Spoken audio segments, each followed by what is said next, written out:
Good morning student. आज हम पढ़ेंगे हिंदी व्याकरण में पाठ 6 विशेषण। विशेषण किसे कहते हैं? विशेषण को इंग्लिश में ऑब्जेक्टिव भी बोलते हैं। विशेषण जो शब्द संज्ञा या सर्वनाम की विशेषता बताते हैं उसको हम विशेषण कहते हैं। जैसे घोड़ा काला है, रमेश बुद्धिमान है। अब यहाँ पर काला है और बुद्धिमान, ये दोनों क्या हो गए? विशेषण। दोनों क्या हो गए? विशेषण हो गए। ठीक है। इन वाक्यों में काला और बुद्धिमान दोनों विशेषण हैं। काला शब्द घोड़े के लिए और बुद्धिमान रमेश के लिए, है ना। काला किसके लिए है? घोड़े के लिए। और रमेश के लिए क्या है? रमेश के लिए। बुद्धिमान किसके लिए है? रमेश के लिए। और तो ये दोनों किसकी विशेषता बता रहे हैं? काला और बुद्धिमान रमेश की और उसकी घोड़े की। तो ये क्या है? रमेश और घोड़ा क्या है? विशेष्य है। क्या है ये? जिन शब्दों की विशेषता बताई जाती है उसे विशेष्य कहते हैं। विशेषण किसे कहते हैं?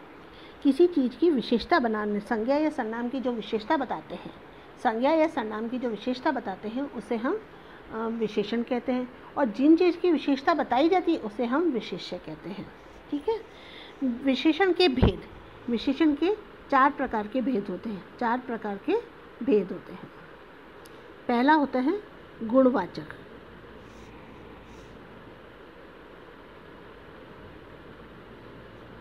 गुणवाचक किसे कहते हैं बेटा? गुणवाचक उसे बोलते हैं जो शब्द संज्ञा और सर्वनाम के गुण और दोष बताते हैं। केवल विशेषता बताने वाले को शब्दों को नहीं बोलते। वो बुरा भी हो सकता है और अच्छा भी हो सकता है। वो बुराई भी हो सकती है और अच्छाई भी हो सकती है, दोनों चीज़ें हो सकती है। लेकिन विशेषता होती है, चाहे वो कैसे भी है। वो बुद्धिमान है, वो मूर्ख है, ये भी हो सकता था अपना, हो सकता था ना। तो कुछ भी हो, दोनों चीज़ें हो सकती हैं।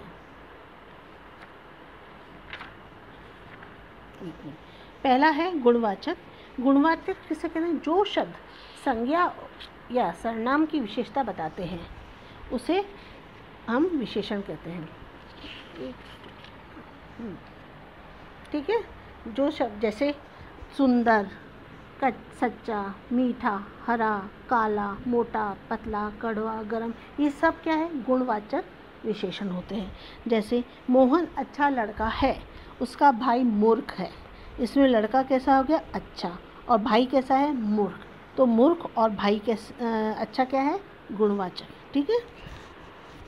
दूसरा है संख्यावाचक। जिस शब्द से संज्ञा और सर्वनाम की निश्चित और अनिश्चित संख्या का बोध होता है, संख्या का पता चलता है, उसे हम संख्यावाचक विशेषण कहते हैं। सेकंड है अपने संख्यावाचक। थर्ड है अपना जैसे मुझे कुछ रुपए दो। इन वाक्यों में कुछ और सोहन के 4 पुत्र हैं। इस वाक्य में 4, दोनों में मतलब निश्चय भी है और अनिश्चय भी है। पक्का भी है कि सोहन के 4 पुत्र हैं, और कुछ रुपये दो यानी कि अनिश्चय, कुछ भी दे सकते हैं, 2 भी दे सकते हैं, 4 भी दे सकते हैं, 100 भी दे सकते हैं, 1000 भी दे सकते हैं। ये हो गया अपना संख्यावाचक। फिर आता है अपना परिणामवाचक।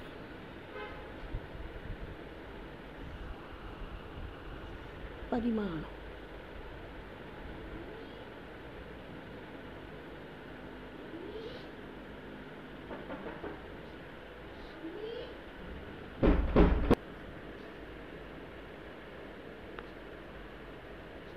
है ना।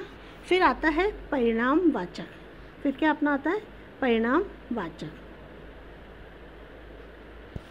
चौथा आता था अपना, थर्ड होता है अपना परिमाणवाचक। जिसमें क्या होता है? नाप तोल होता है, लीटर होता है, मीटर होता है, ये चीज़ें होती हैं जिसका परिणाम होता है, परिणाप होता है, नाप होता है। जैसे थोड़ा, ज़्यादा, 4 किलो, 5 किलो, 2 लीटर, 3 मीटर, ये जो लीटर, मीटर, किलो जो भी होता है ये अपना परिणामवाचक, जिसमें नाप तोल आ जाता है। जैसे कि थोड़ी सी चाय पी लो, मुझे 2 किलो दूध दे दो, 2 मीटर कपड़ा लो, राकेश 3 किलो दूध लाया है, थोड़ी सी चाय पी लो और मुझे कुछ रुपए दो। इन वाक्यों में 2 मीटर, 3 किलो और थोड़ी सी और कुछ ऐसे जो वर्ड हैं वो हैं निश्चित और अनिश्चित परिणामवाचक। इसे हम परिणामवाचक कहते हैं। चौथा नंबर का आता है अपना संकेतवाचक। संकेतवाचक, संकेत मतलब जिसको इशारे से बताया जाता है। जैसे जो शब्द संज्ञा सर्वनाम की ओर संकेत करते हैं वे संकेतवाचक सर्वनाम विशेषण कहलाते हैं। जैसे ये पुस्तक हमारी है, यह लड़का बुद्धिमान है। इन वाक्यों में ये और वह दोनों क्या है? संकेतवाचक। जैसे यह, वह, हमारा, कोई, ये आदि।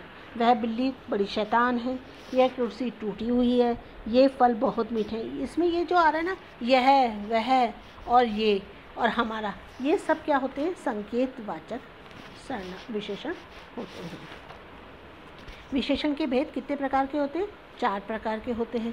पहला होता है संख्या गुणवाचक, दूसरा होता है संख्यावाचक, तीसरा होता है परिणामवाचक और चौथा होता है अपना संकेतवाचक। इस जो शब्द किसी की चीज़ संज्ञा और सर्वनाम की विशेषता बताते हैं उसे हम विशेषण कहते हैं, और जिसके बारे में विशेषता बताई गई है उसे हम विशेष्य कहते हैं। आगे आपको समझ में? थैंक यू स्टूडेंट, आज यहीं तक, कल आगे इसके आगे।